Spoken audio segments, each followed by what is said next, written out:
Assalamualaikum warahmatullahi wabarakatuh. Perkenalkan saya Aulia Rinjani Putri Sulia dari program studi pendidikan bahasa Inggris. Nah, di video kali ini saya akan membahas salah satu filsuf, yaitu Ibnu Arabi. Muhyiddin Abu Abdullah Muhammad bin Ali bin Muhammad bin Ahmad bin Abdullah Hatimi At-Tai lahir pada tanggal 14 Agustus 1165 dan wafat pada tanggal 16 November 1240 atau lebih dikenal sebagai Ibnu Arabi adalah seorang sufisme terkenal dalam perkembangan tasawuf di dunia Islam.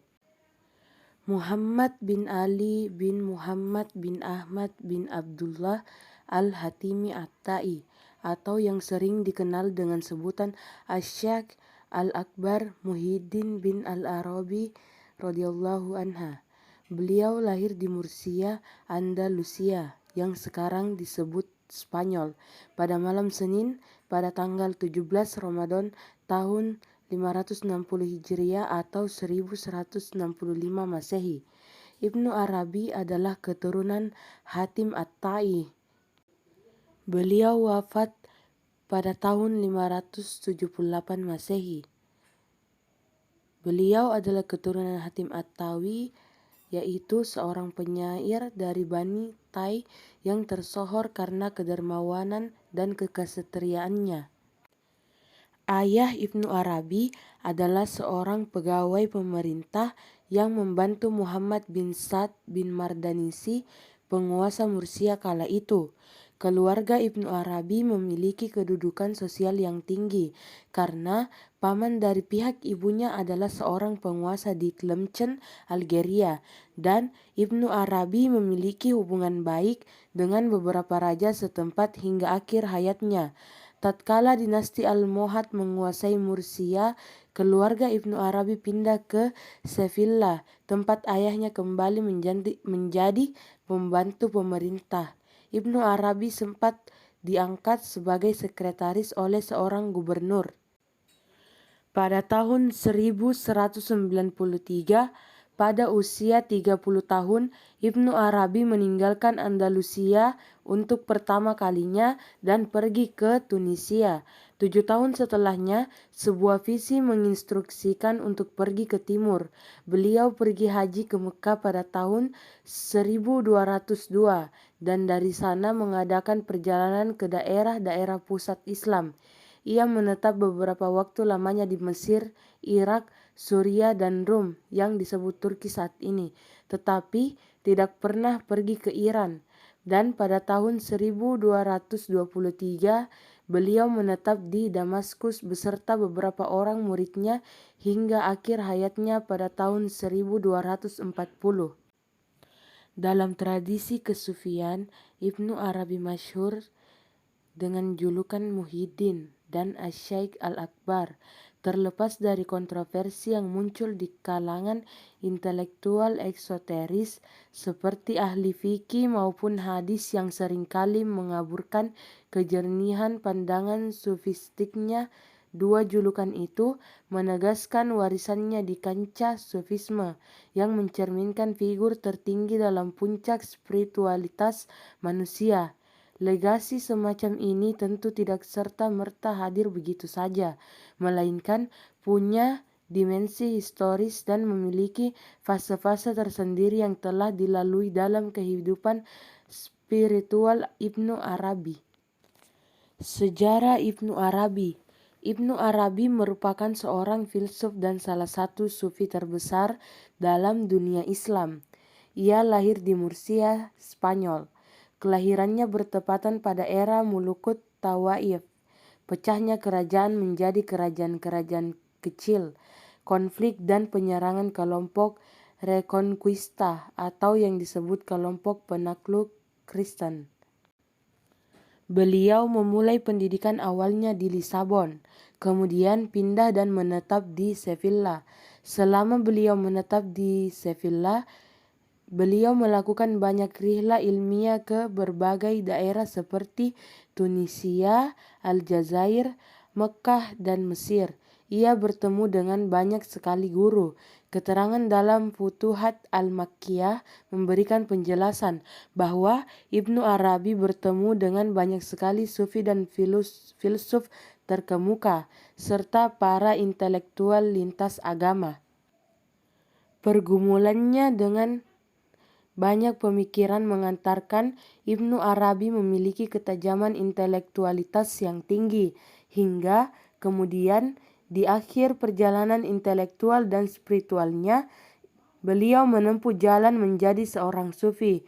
Syekh Al-Akbar merupakan julukan atas kebesarannya sebagai seorang sufi yang namanya hanya dapat ditandingi oleh Al-Ghazali. Ibnu Arabi termasuk salah satu intelektual yang produktif. Setiap kali rihlah, beliau selalu menuliskan satu atau beberapa karya. Bidang Al-Quran pun juga tidak luput dari goresan tintanya, hingga akhirnya ia menelurkan 2 buah karya tafsir Al-Quran fenomenal yang bertajuk Fusus Al-Hikam dan Futuhat Al-Makkiyah. Sebagaimana mufasir dengan latar belakang sufi, tak pelak lagi, kedua kitab hasil penafsiran Ibnu Arabi tersebut sangat bernuansa sufistik. Pengaruh Ibnu Arabi.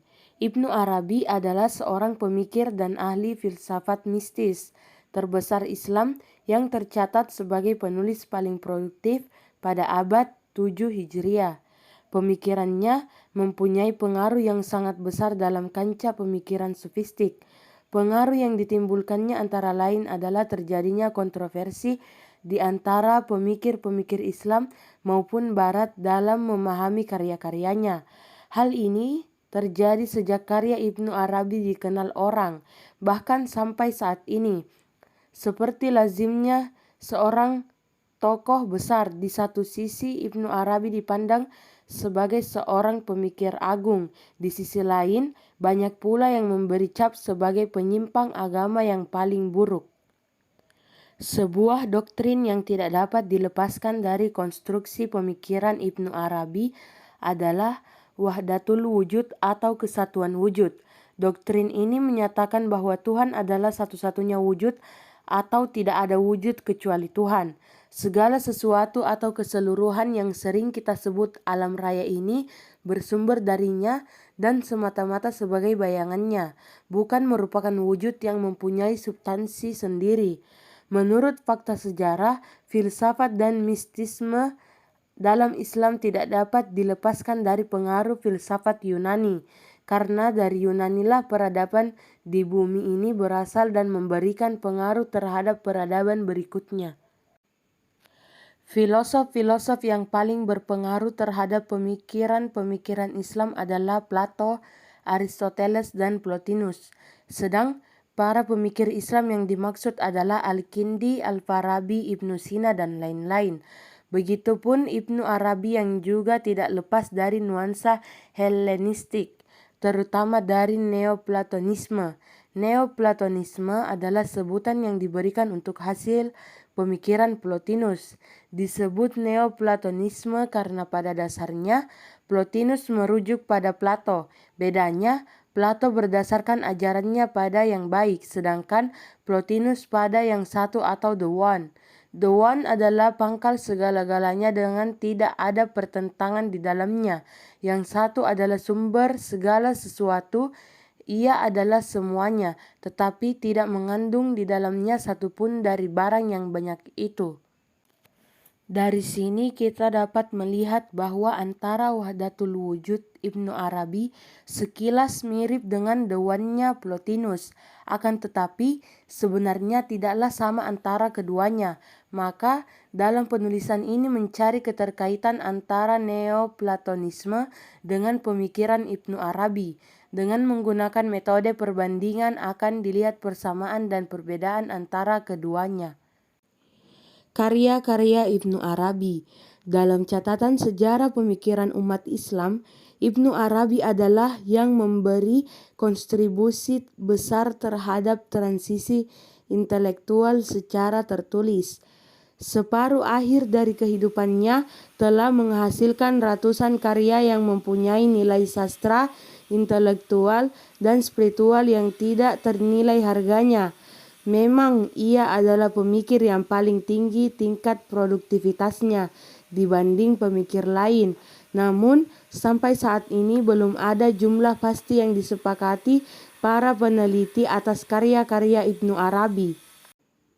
Berbagai angka telah disebutkan oleh para sarjana. Louis Massignon, seorang orientalis Perancis, mengemukakan bahwa Ibnu Arabi menulis sekitar 300 karya, sementara si Brockleman mencatat tidak kurang dari 239 karya. Osman Yahya dalam karya bibliografinya yang berbahasa Prancis menyebutkan 846 judul dan menyimpulkan bahwa hanya sekitar 700 yang asli dan hanya 400 yang masih ada. Ibnu Arabi sendiri dalam Ijazah lil al-Malik al-Muzaffar menyebutkan ada 289 judul. Suatu kumpulan karya Ibnu Arabi yang berisi tentang pengalaman-pengalaman spiritual dan petunjuk-petunjuk abstrak maupun praktis bagi penempuh jalan ruhani, tergabung dalam Rasail Ibnu al-Arabi. Di antaranya adalah kitab-kitab sebagai berikut. Yang pertama, Kitab Al-Isra atau Perjalanan Malam, ditulis pada tahun 1198. Kitab ini menggambarkan pendakian mistik dan pertemuan dengan realitas spiritual Nabi di 7 lapis langit. Yang kedua, Hilyat al-Abdal atau Perhiasan Para Pengganti, ditulis pada tahun 1203 di Taif. Kitab ini mengajarkan 4 penopang jalan, yaitu penyendirian, diam, lapar, dan terjaga. Yang ketiga, Risalat Al-Anwar atau Risalah Cahaya-Cahaya, ditulis pada tahun 1205 di Konya untuk memenuhi permintaan seorang sahabat. Kitab ini mendeskripsikan persoalan-persoalan spiritual mengenai pendakian non-stop melalui berbagai tingkatan menuju kesempurnaan manusia. Yang keempat, Kitab Al-Fanafi Al-Musyahadah, ditulis di Baghdad pada tahun 1212. Kitab ini merupakan pemikiran mendalam atas surat ke-9, mendeskripsikan pengalaman visi mistik. Yang kelima, Istilahat Al-Sufiyyah, ditulis pada tahun 1218 di Maltia. Terdiri dari 199 definisi singkat dari ekspresi penting yang lazim digunakan di antara hamba-hamba Allah Subhanahu wa Ta'ala. Yang keenam, karya-karya mengenai biografi para sufi yang hidup di zamannya adalah Ruh Al-Quds, yang artinya ruh suci, dan Al-Durrah Al-Fakirah. Kedua kitab ini diterjemahkan dalam satu buku oleh R.W.J. Austin dan diberi judul Sufis of Andalusia. Yang ketujuh, Tarjuman Al-Asiyah wa Qadolah, karya Ibnu Arabi yang mengundang penafsiran negatif tentangnya karena dianggap sebagai ekspresi dari cinta nafsu yang dipersembahkan untuk Nis, tetapi kemudian sebagai pembelaan bahwa itu merupakan ekspresi cinta terhadap Tuhan. Ibnu Arabi menulis Zakair al-Alaq. Yang kedelapan, Kitab Al-Alif, Kitab Al-Ba, Kitab Al-Ya adalah seni karya-karya ringkas menggunakan sistem penomoran alfabetis, dimulai di Yerusalem pada tahun 1204. Seri kitab ini membahas prinsip-prinsip ilahiyah yang berbeda-beda seperti ketunggalan, ahadiyah, kasih, rahman, dan cahaya, nur. Yang kesembilan, Fihris Al-Mu'allafa adalah katalog karya tulis yang dibuat Ibnu Arabi sendiri untuk karya-karyanya yang memuat 248 karya yang ditulis pada tahun 1229 sampai dengan 1230 di Damaskus untuk muridnya Sadr al-Din al-Qunawi. Selain karya-karya di atas, Ibnu Arabi memiliki berbagai karya lain yang akan terlalu panjang untuk dituliskan semua. Beberapa di antaranya adalah sebagai berikut. Masadik al-Asral al-Qudsiyah atau kontemplasi misteri kudus, Anka Mughrib atau burung Anka di barat, Misyikat al-Anwar atau relung cahaya, Mawaki al-Nujum atau letak bintang-bintang, Taj al-Rasail atau mahkota risalah-risalah, Kitab Jalal wa al-Jamal, Kitab Keagungan dan Keindahan, Kitab Tajalliyat atau Kitab Teofani, dan Aurat al-Usbu atau doa untuk seminggu.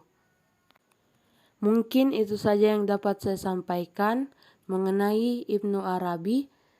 Kurang dan lebihnya mohon dimaafkan. Wallahu muafiq illa aqwamit thariq. Wassalamualaikum warahmatullahi wabarakatuh.